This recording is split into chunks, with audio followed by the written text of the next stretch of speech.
اعوذ باللہ من الشیطان الرجیم بسم اللہ الرحمن الرحیم الف لام میم اللہ لا الہ الا هو الحی القیوم نزل علیک الکتاب بالحق مصدقا لما بین یدیہ وانزل التوراۃ والانجیل من قبل هدى للناس وانزل الفرقان ان الذين كفروا بآيات الله لهم عذاب شديد والله عزيز ذو انتقام ان الله لا يخفى عليه شيء في الارض ولا في السماء هو الذي يصوركم في الارحام كيف يشاء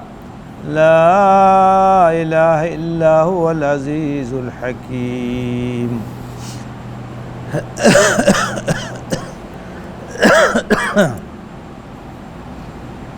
الف لام میم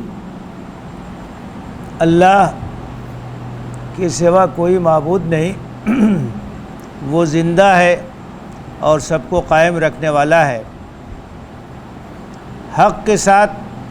آپ پر اس نے کتاب کو نازل کیا جو اس سے پہلے کی کتابوں کی مصداق ہے اور اس نے تورات اور انجیل کو نازل کیا اس سے قبل لوگوں کے لیے ہدایت اور اسی نے فرقان کو نازل کیا بے شک جو لوگ کفر کیے اللہ کی آیتوں کا انکار کیے ان کے لیے شدید عذاب ہے اور اللہ زبردست ہے اور انتقام لینے والا ہے اللہ پر کوئی چیز مخفی نہیں ہے زمین کی اور آسمان کی وہی ہے جو تمہیں ماں کے پیٹ میں جیسی چاہتا ہے تصویر تمہاری بناتا ہے اس کے سوا کوئی معبود نہیں وہ بہت زبردست ہے اور حکمت والا ہے یہ سورہ آل عمران کا آغاز ہو رہا ہے اس سے پہلے سورہ بقرہ ختم ہوئی ہے اور سورہ بقرہ قرآن مجید کی سب سے لمبی سورہ ہے اس کے بعد سورہ آل عمران یہ بھی بہت لمبی ہے اور یہ سب مدنی صورتیں ہیں مدینے میں نازل ہوئی ہیں اور دونوں کا بنیادی موضوع اور عنوان ایک ہی ہے اس میں ایمان کی حقیقت کو واضح کیا گیا ہے اور ایمان کی دعوت دی گئی ہے اللہ پر ایمان اور رسول پر ایمان اللہ کی کتاب پر ایمان اور خاص طور سے اہل کتاب کو مخاطب کیا گیا ہے سورہ بقرہ میں بہت تفصیل کے ساتھ یہود کے جرائم کا ذکر ہے اس سے پہلے اللہ تعالیٰ نے ان کے اوپر کتاب نازل کی اور اپنے نبیوں کو بھیجا انہوں نے عہد شکنی کی نافرمانی کی تو اللہ تعالیٰ کے عذاب کے مستحق ہوئے اس کا مقصد یہی تھا کہ امت مسلمہ آگاہ رہے اور وہ راستہ نہ اختیار کرے جو یہود نے اختیار کیا تھا سورہ بقرہ میں نصارہ کا ذکر ہے بہت ہی اختصار کے ساتھ ہے اصل وہاں فوکس جو ہے وہ یہود پر ہے لیکن سورہ آل عمران میں نصارہ کا ذکر تفصیل کے ساتھ ہے اور ان کو مخاطب بنایا گیا ہے اور یہ سورہ غزوہ احد کے بعد نازل ہوئی تو غزوہ احد کے حالات پہ تبصرہ بھی ہے اور اس کے اندر جو کچھ ہوا اور کچھ کمیاں ظاہر ہوئیں ان سب چیزوں پر تبصرہ اس کے اندر موجود ہے تو بنیادی طور سے توحید کی دعوت ایمان بالرسالت کی دعوت اور ایمان بالقرآن کی دعوت یہ سورہ بقرہ میں بھی ہے سورہ آل عمران میں بھی ہے اور اس سورہ میں چونکہ آل عمران کا تذکرہ ہے اس لیے اس کا نام آل عمران پڑ گیا سورہ بقرہ میں بقرہ کا ذکر ہے وہ بھی ایک واقعہ ہے یہود کی تاریخ کا تو وہ سورہ بقرہ کے نام سے مشہور ہوئی اور یہ جو ہے سورہ آل عمران ہے الف لام میم اس طرح کے جو حروف آتے ہیں بعض صورتوں کے آغاز میں سورہ بقرہ میں بھی ہے آغاز یہیں سے الف لام میم کہیں جو ہے یاسین ہے کہیں الف لام را ہے اس طرح کے بہت سے حروف جن سے صورتوں کا آغاز ہوتا ہے ان کو حروف مقطعات کہا جاتا ہے، کیونکہ الگ الگ پڑھے جاتے ہیں، الف الگ، لام الگ، میم الگ، تو مقطعات کا مطلب ہے کہ الگ الگ پڑھے جانے والے حروف۔ تو یہ جو حروف مقطعات ہیں بعض صورتوں کے شروع میں، اس کے ذریعے سے جو بات کہی گئی ہے، بتائی گئی ہے، وہ یہ ہے کہ قرآن مجید ایک معجزہ ہے، اور قرآن مجید میں یہ بات بار بار کہی گئی ہے کہ اگر تم اسے اللہ کی کتاب نہیں مانتے تو اس جیسی کوئی کتاب پیش کر دو، پوری کتاب نہ صحیح چند صورتیں پیش کر دو، چند آیتیں پیش کر دو۔ بار بار یہ چیلنج کیا گیا، یہ بھی کہا گیا کہ تمہارے جتنے مددگار ہیں سب کو بلا لو، اور عرب کے لوگ بہت ہی فصیح اور بلیغ لوگ تھے، فصاحت اور بلاغت، ان کے اشعار فصاحت اور خطابت کے لحاظ سے بڑے مشہور لوگ تھے، تو زبان کے ماہر تھے، تو بار بار ان کو یہ چیلنج کیا گیا ہے کہ تم اگر اس کو اللہ کی کتاب نہیں مانتے تو اس جیسی کتاب پیش کر دو، چند صورتیں پیش کر دو۔ کہا گیا کہ تم نہیں کر سکتے ایسا۔ یہ اس بات کی دلیل ہے کسی انسان کا کلام نہیں ہو سکتا ہے، کسی انسان کا اگر کلام ہوتا تو اس جیسی چیز لوگ مل کے پیش کر سکتے تھے، لیکن چونکہ یہ اللہ کا کلام ہے اس لیے اس کا مقابلہ نہیں کیا جا سکتا۔ تو یہ قرآن مجید یہ نبی صلی اللہ علیہ وسلم کی نبوت کی دلیل ہے، نبی صلی اللہ علیہ وسلم کے صداقت کی دلیل ہے کہ تم اگر اسے آسمانی کتاب نہیں مانتے تو اس جیسی کتاب پیش کرو۔ یہ چیلنج ہے، قیامت تک رہے گا، آج تک نہیں کوئی پیش کر سکا، بعض لوگوں نے کوششیں بھی کی لیکن ناکام رہے۔ تو ان حروف کے ذریعے سے اسی چیلنج کی طرف اشارہ ہے کہ وہی حروف ہیں جن سے تم بھی اپنا کلام بناتے ہو، اپنا جملہ بناتے ہو، جن حروف کو تم استعمال کرتے ہو قرآن کسی اور زبان میں نہیں ہے، تمہاری ہی زبان میں ہے، وہی حروف تہجی ہیں، وہی زبان ہے جس کو تم بولتے ہو، اسی زبان میں قرآن نازل ہوا ہے، لیکن تم اس جیسی کتاب نہیں پیش کر سکتے۔ اس کا مطلب یہ ہوا کہ یہ اللہ کی کتاب ہے اور محمد صلی اللہ علیہ وسلم اللہ کے سچے رسول۔ ایک بات اور آپ دیکھیے کہ جتنے نبی آئے سب کو معجزہ دیا گیا۔ معجزہ کیا ہوتا ہے؟ نبوت کی دلیل ہوتا ہے۔ اس لیے کہ جب کوئی یہ کہتا ہے کہ میں اللہ کا نبی ہوں، اللہ کا رسول ہوں، اللہ نے میرا انتخاب کیا ہے، میرے اوپر وحی آتی ہے، میری بات مانو، میری اطاعت کرو، تو یہ بہت بڑا دعویٰ ہے۔ تو لوگ کہیں گے کیا دلیل ہے اس بات کی، کیا ثبوت ہے کہ آپ نبی ہیں؟ تو نبیوں کو معجزہ دیا جاتا ہے۔ جیسے حضرت موسیٰ علیہ السلام کو جب نبی بنایا گیا اور اللہ تعالیٰ نے حکم دیا کہ فرعون اور اس کی قوم کے پاس جاؤ اور ہماری عبادت کی دعوت دو، تو ان کو نشانی دی گئی، معجزہ دیا گیا، وہ اپنی لٹھیاں زمین میں ڈالتے تھے تو وہ سانپ بن جاتی تھی، تو پکڑ لیتے تھے لاٹھی ہو جاتی تھی، ہاتھ ڈالتے تھے گریبان میں نکالتے چمکتا تھا، معجزہ دیا گیا۔ حضرت عیسیٰ علیہ السلام کو معجزہ دیے گئے، بہت سے معجزات ہیں۔ نبی صلی اللہ علیہ وسلم کو جو اصل معجزہ دیا گیا وہ قرآن مجید ہے، اور نبی صلی اللہ علیہ وسلم کی رسالت چونکہ قیامت تک کے لیے ہے، اس لیے دلیل ایسی دی گئی جو قیامت تک باقی رہے گی۔ قیامت تک قرآن باقی رہے گا، قرآن محفوظ رہے گا، ہر دور کے انسان کے سامنے آپ پیش کر سکتے ہیں کہ دیکھیے یہ دلیل نبوت محمدی ہے، یہ نبی صلی اللہ علیہ وسلم کی صداقت کی دلیل ہے۔ تو چونکہ اس سے پہلے جو انبیاء آئے ان کی نبوت اسی وقت تک کے لیے تھی، تو ان کو ایسا معجزہ دیا گیا جو اس وقت کے لوگ دیکھ سکتے تھے، ہم نہیں دیکھ سکتے اس وقت، لیکن نبی صلی اللہ علیہ وسلم کی نبوت قیامت تک کے لیے ہے، اس لیے آپ کو ایسا معجزہ اور ایسی دلیل دی گئی جو قیامت تک باقی رہے گی۔ بخاری کی حدیث ہے، ما من الانبیاء نبی الا اوتی من الآیات ما مثلہ آمن علیہ البشر وان الذی اوتیتہ وحی اوحاہ اللہ الیہ وانی لارجو ان اکون اکثرہم تبعا یوم القیامہ۔ آپ نے کہا کہ ہر نبی کو ایسا معجزہ دیا گیا کہ جس پر آدمی غور کرے تو ایمان لائے، اور مجھے جو معجزہ دیا گیا یہ وحی الہی ہے، یہ اللہ کی کتاب ہے، اور مجھے امید ہے کہ قیامت کے دن میرے ماننے والوں کی تعداد سب سے زیادہ ہو۔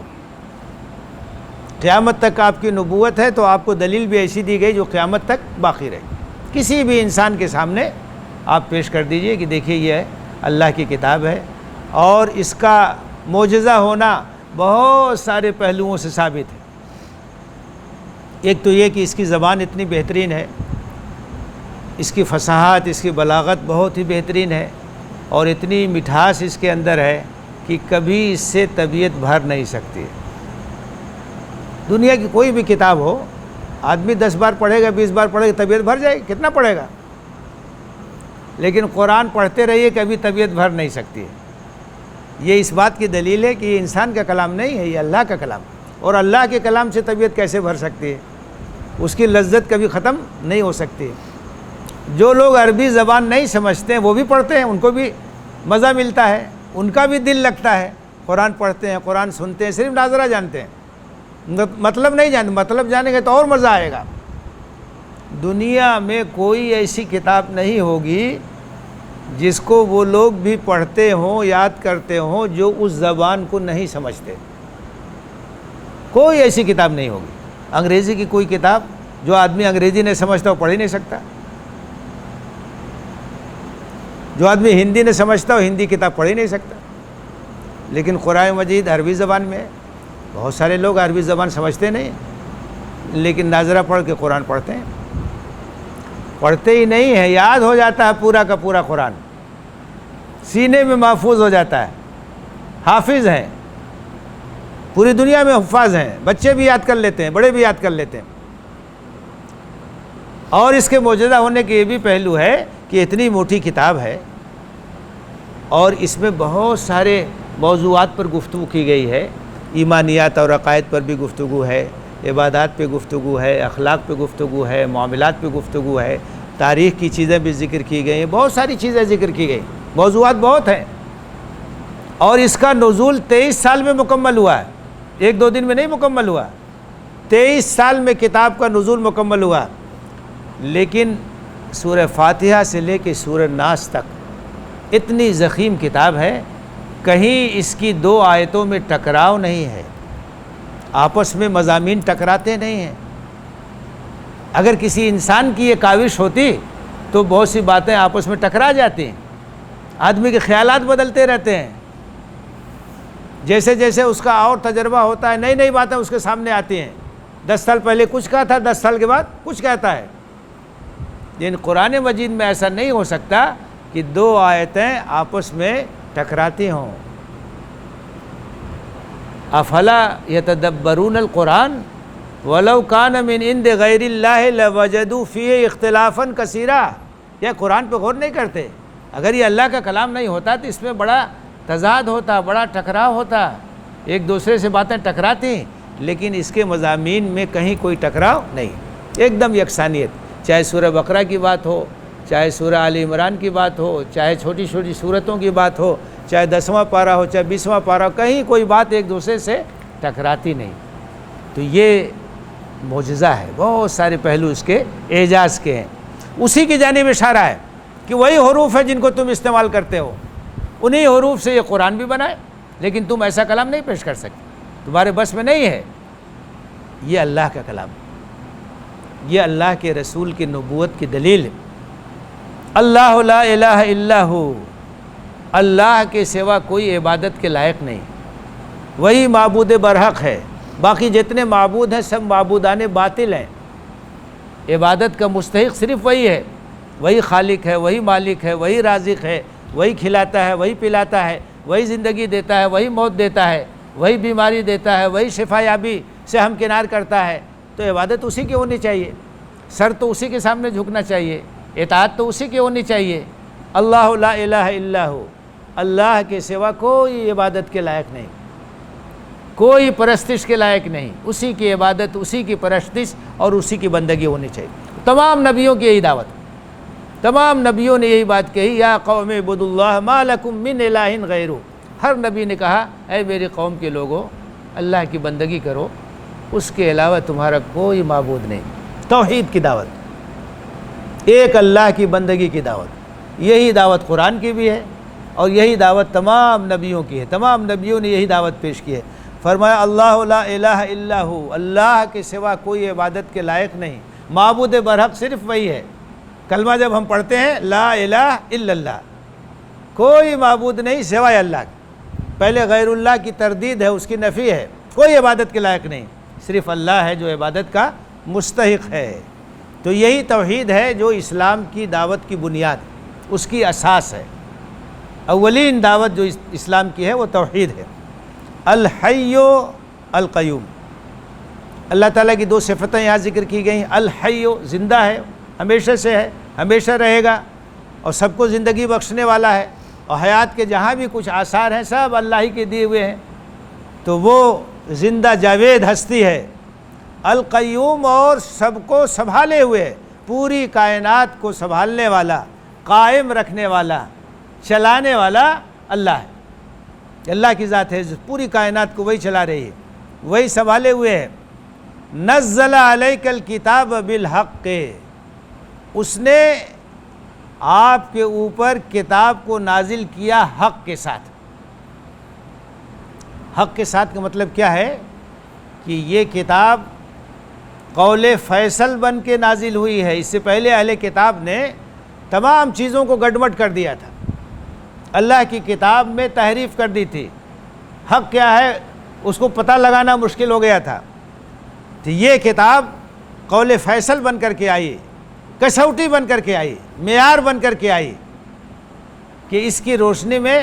آپ صحیح اور غلط کا فیصلہ کر سکتے ہیں، حق اور باطل کا فیصلہ کر سکتے ہیں۔ حق کے ساتھ آئی جس نے سب واضح کر دیا، سچائی کیا ہے اور جھوٹ کیا ہے، صحیح کیا ہے، غلط کیا ہے، حق کیا ہے، باطل کیا ہے۔ تو یہ قول فیصل بن کے نازل ہوئی، حق کے ساتھ نازل ہوئی ہے۔ اور اس کی ایک صفت یہ بھی ہے مصدقا لما بین یدیہ، اس سے پہلے جو کتاب آئی تھی، توریت آئی تھی، انجیل آئی تھی، اور بھی کتابیں آئی تھیں، یہ کتاب اس کی تصدیق کرتی ہے۔ تصدیق جو ہے دو معنی میں ہے، ایک تو یہ ہے کہ اس کے اندر جو توحید کی تعلیمات ہیں، آخرت کی تعلیمات ہیں، رسالت کی تعلیمات ہیں، تو ان تعلیمات کی تصدیق کرنے والی ہے، اس کی تائید کرنے والی ہے، اس کی توثیق کرنے والی ہے۔ اور اس کا دوسرا مفہوم یہ بھی ہے کہ اس سے پہلے توریت اور انجیل وغیرہ میں بشارت دی گئی تھی، پیشین گوئی کی گئی تھی کہ آخری نبی آئیں گے اور ان کے اوپر آخری کتاب نازل ہوگی، تو جو پیشین گوئیاں تھیں اس کے عین مطابق یہ کتاب نازل ہوئی ہے۔ گویا ان پیشین گوئیوں کا مصداق ہے یہ کتاب، جو پیشین گوئی کی تھی اس کے مطابق کتاب آئی ہے۔ اس کتاب کے بارے میں بتایا گیا تھا، نبی صلی اللہ علیہ وسلم بھی مصداق ہیں، اس لیے کہ نبی صلی اللہ علیہ وسلم کی بشارت دی گئی تھی،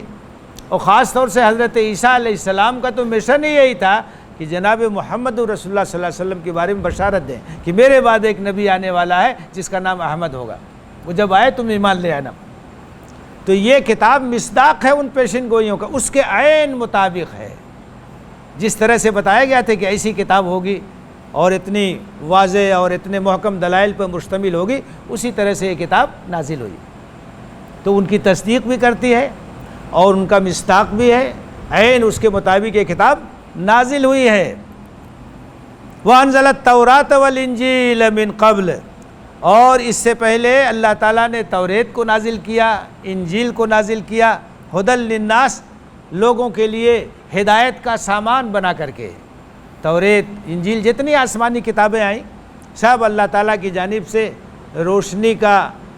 مینار بن کر کے آئیں، حق اور باطل کے درمیان امتیاز کرنے کے لیے آئیں۔ یہ الگ بات ہے کہ اس سے پہلے کے لوگوں نے کتاب کو محفوظ نہیں رکھا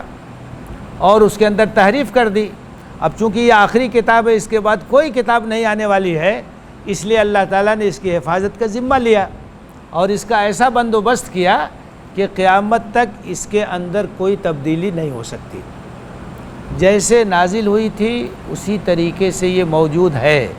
اور قیامت تک موجود رہے گی۔ اللہ نے اس کی حفاظت کا ذمہ لیا۔ قرآن کی آیتیں جب نازل ہوتی تھیں تو حضرت جبریل علیہ السلام آ کر کے نبی صلی اللہ علیہ وسلم کو سناتے تھے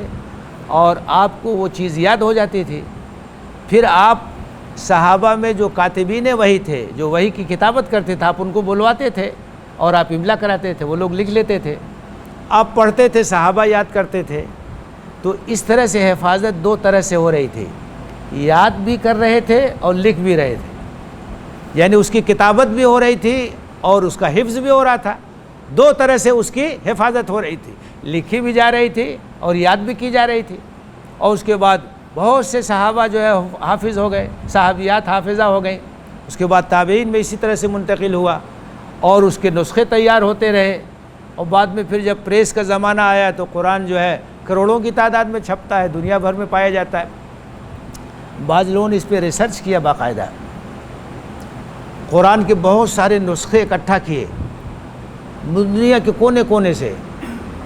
مختلف جگہوں پہ چھپتے ہیں، سب نسخے الگ الگ اکٹھا کر کے اور آپس میں ٹیلی کر کے دیکھا کوئی فرق ہے کہ نہیں۔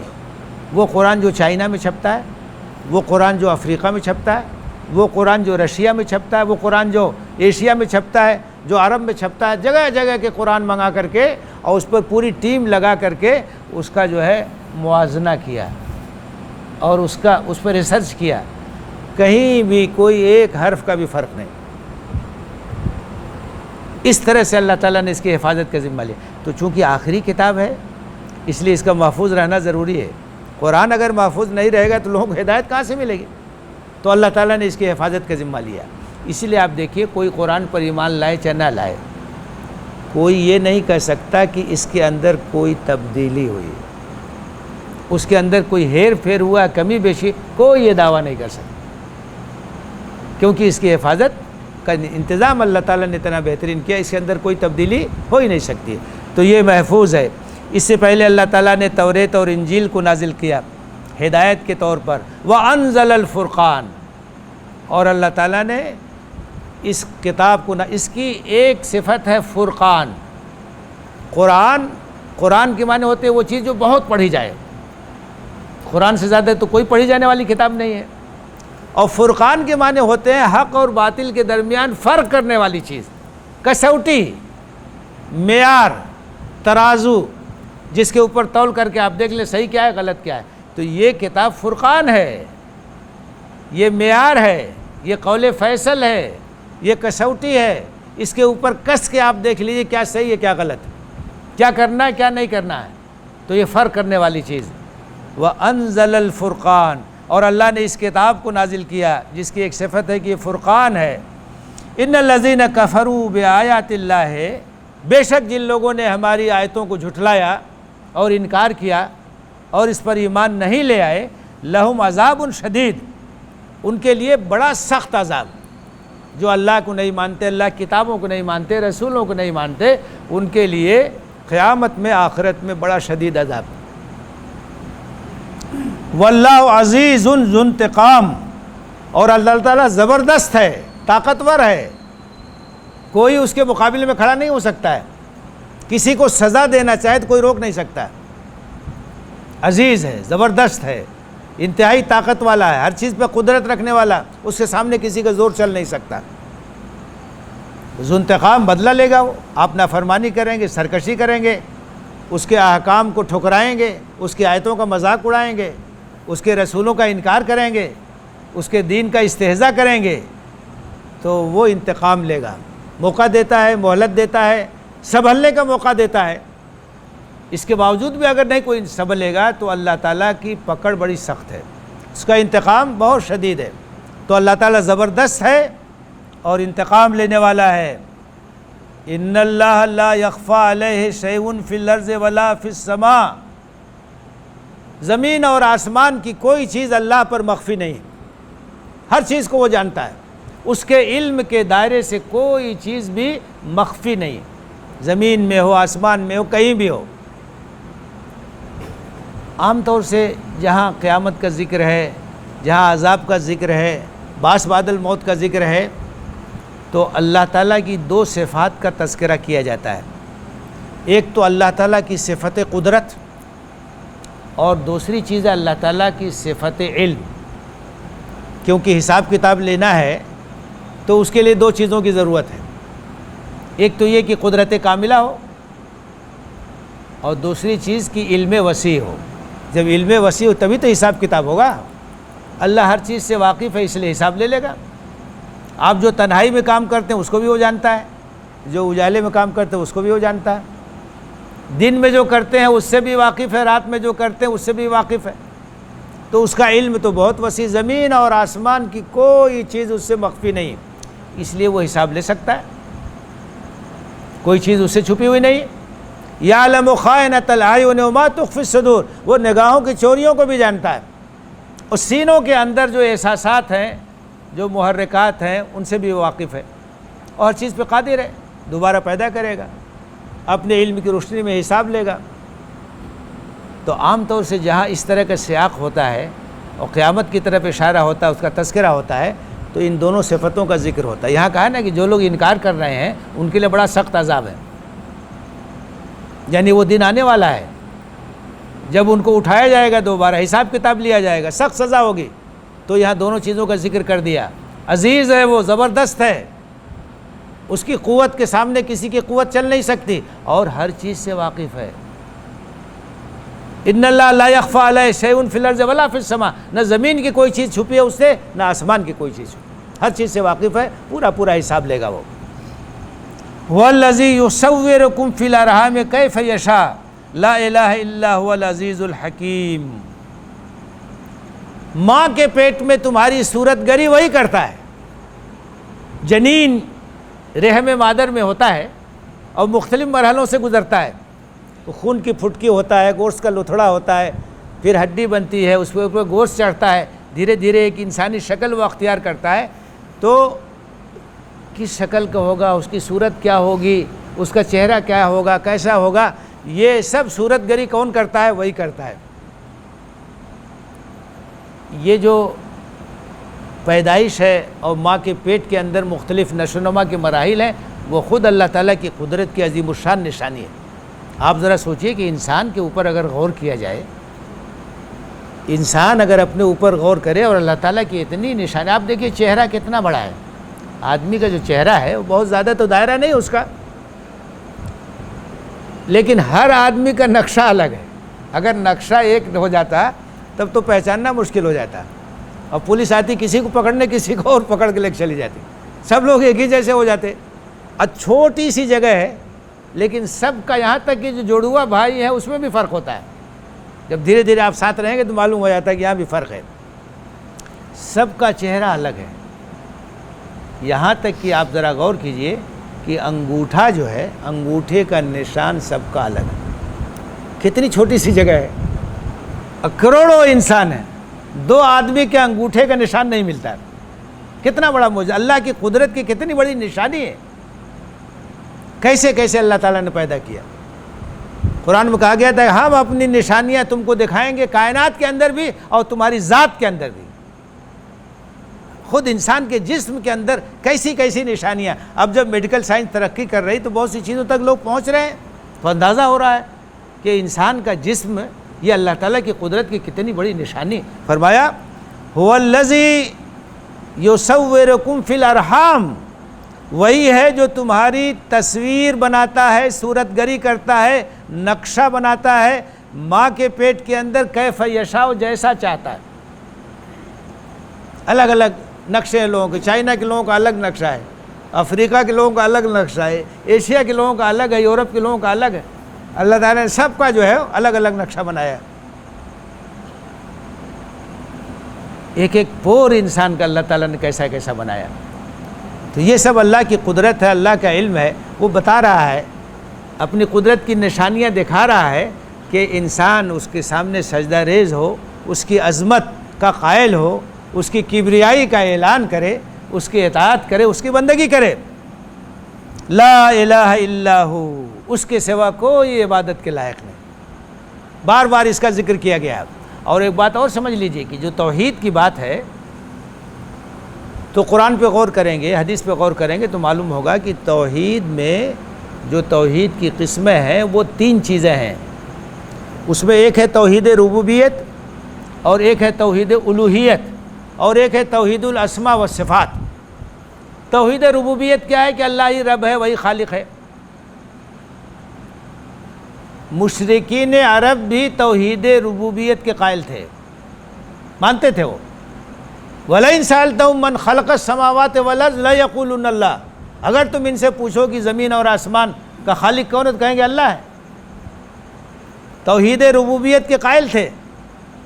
اصل جو جھگڑا تھا توحید الوہیت میں تھا۔ توحید الوہیت کا مطلب کہ اللہ کی ہی عبادت کیا جائے۔ ایاک نعبد،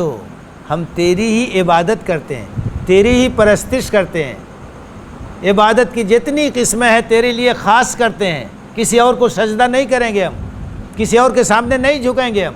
کسی اور کی پرستش نہیں کریں گے ہم، کسی اور سے دعا نہیں مانگیں گے ہم، کسی اور سے استغاثہ نہیں، یہ سب عبادت کی قسمیں ہیں۔ تو انبیاء کی دعوت یہ ہے کہ اس کو رب بھی مانو اور اسی کی عبادت کرو، اس کے علاوہ کسی کی عبادت مت کرو۔ مشرکین کہتے تھے کہ دیوی دیوتاؤں کی عبادت ہم اس لیے کرتے ہیں کہ یہ اللہ کے ہماری سفارش کریں، یہ ہمارے سفارشی ہوں گے۔ تو رب تو وہ مانتے تھے لیکن پرستش میں شرک کرتے تھے، اس لیے بار بار توحید الوہیت کو واضح کیا گیا کہ اسی کی عبادت بھی کرنی ہے، اسی کی پرستش بھی کرنی ہے، اسی کو رب بھی ماننا، اور اس کے اسماء اور صفات میں بھی کسی کو شریک نہیں ٹھہرانا۔ وہ عالم الغیب ہے اور کوئی نہیں غیب جانتا، جتنا بتائے گا اتنا انسان جان سکتا ہے، غیب کا جاننے والا وہی ہے۔ اسماء اور صفات اس کی، اس میں یکتا ہے، وہ اس کا کوئی ہمسر نہیں ہے۔ لیس کمثلہ شیء، کوئی نہیں اس جیسا،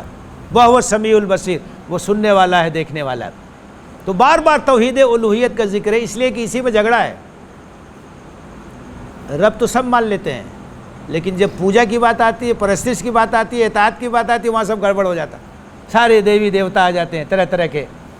تو قرآن نے بار بار توحید الوہیت، لا الہ الا ہو، اس کے علاوہ کوئی عبادت کے لائق نہیں، کوئی پرستش کے لائق نہیں، معبود برحق وہی ہے، باقی سب باطل ہے۔ العزیز الحکیم، وہ زبردست ہے، طاقت والا ہے، قوت والا ہے اور حکیم ہے، اس کی ہر چیز میں حکمت ہے۔ پوری کائنات ایک حکمت کے تحت اس نے بنایا ہے، ایک مقصد کے تحت اس نے بنایا ہے، اس کا کوئی کام حکمت اور مقصد اور مصلحت سے خالی نہیں ہوتا۔ تو اس سورہ کا بھی جو آغاز ہوا ہے، جیسے سورہ بقرہ کا آغاز ہوا تھا تو وہاں بھی توحید کا ذکر ہے، قرآن کا ذکر ہے اور اہل ایمان اور اہل تقویٰ کا ذکر ہے کہ کس طرح سے وہ اللہ پر ایمان رکھتے ہیں، آخرت پر ایمان رکھتے ہیں۔ اور یہ سورہ آل عمران جو ہے اس کا آغاز بھی توحید سے ہوا ہے، اور اس بات سے ہوا کہ اللہ تعالیٰ نے اس سے پہلے جس طریقے سے توریت کو نازل کیا تھا، انجیل کو نازل کیا تھا، اسی طرح سے اس نے قرآن کو نازل کیا ہے۔ اس کے اوپر ایمان لے آؤ، اگر تم اس کا انکار کرو گے تو اللہ کے عذاب سے تم کو کوئی بچا نہیں سکتا ہے۔ وآخر دعوانا ان الحمد للہ رب العالمین۔